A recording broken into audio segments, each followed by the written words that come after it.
You are sitting in a meeting. Someone across the table yawns. Within seconds, you feel it building in your own jaw. You try to fight it, you lose. But the real answer for why this happens has nothing to do with being tired. It is older than language, older than fire. And it might still be running in the background of your brain right now, like a piece of ancient software nobody remembered to delete. Think about that for a second. Why would a yawn jump from one person to another? Your body did not consult you. It did not ask permission. Something in your nervous system saw another person yawn and decided instantly that you needed to do it too. To understand why, you have to go back, not centuries, not even thousands of years. You have to go back to a time before words existed at all, when survival depended entirely on what your body could tell another body without saying a single thing. Picture a small group of early humans resting in the open. No walls, no locks, no streetlights, just grass, shadows, and the constant possibility that something with teeth was watching from the tree line. In that world, sleep was dangerous. Drifting off meant lowering your guard, and lowering your guard could mean never waking up. So early humans needed a way to manage something tricky. They needed the whole group to wind down and rest at roughly the same time, but they also needed enough alertness left over that someone, somewhere, was still paying attention. This is where the yawn comes in. A yawn is not just a sign of being tired, it is a full body reset. When you yawn, you take in a large gulp of air, stretch the muscles in your face and jaw, and briefly increase blood flow to your brain. Researchers have shown that yawning appears to cool the brain slightly and shift it toward a more alert state, almost like a tiny internal alarm clock resetting itself. Now imagine that alarm clock going off in one member of an ancient group. Their body sends a signal, not a sound, not a word. Just a visible physical cue that says attention is dropping here. What if the people around them caught that signal automatically and synchronized their own alertness cycles in response? That is the theory many scientists now take seriously.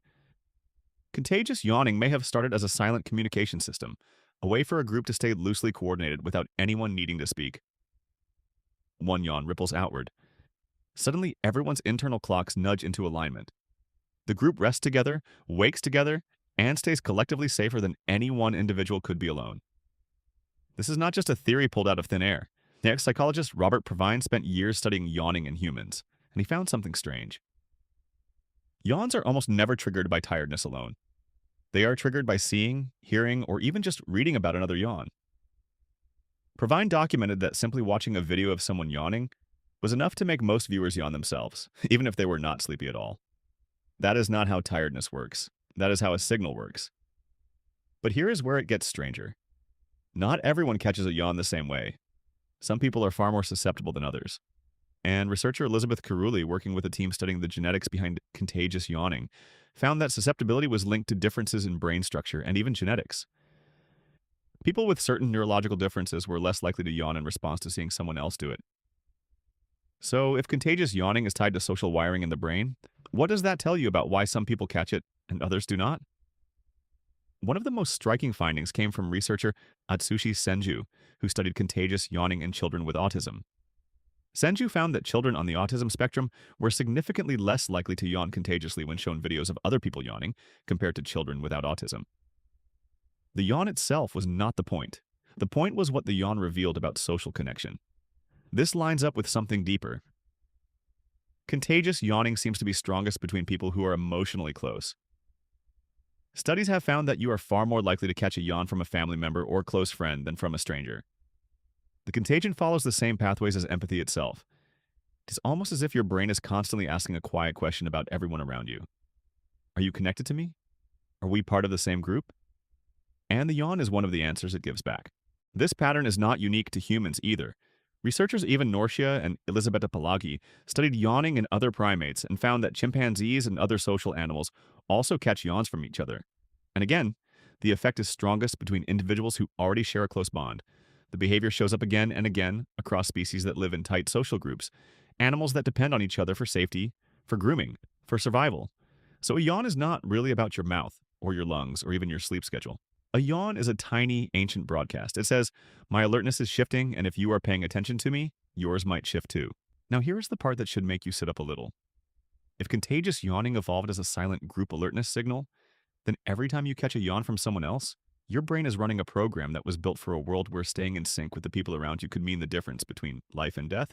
The stakes back then were predators in the dark.